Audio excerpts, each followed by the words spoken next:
ఏ పూలు తేవాలి ఈశ్వరా నిన్ను ఎట్లా పూజించాలి శంకరా ఏ పూలు తేవాలి ఈశ్వరా నిన్ను ఎట్లా పూజించాలి శంకరా కోటి మహిమలతోని కొలువైన కోటప్ప నిన్ను పూజించిన జన్మే ధన్యమయ్యా ఏ పూలు తేవాలి ఈశ్వరా నిన్ను ఎట్లా పూజించాలి శంకరా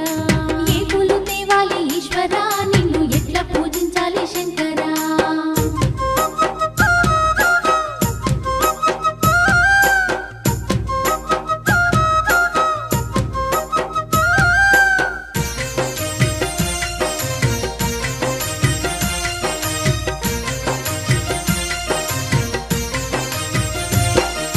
దివ్య మంగళ రూపం దీనుల కాచే హస్తం దిక్కులన్నీ ఏలే సక్కాని శంకర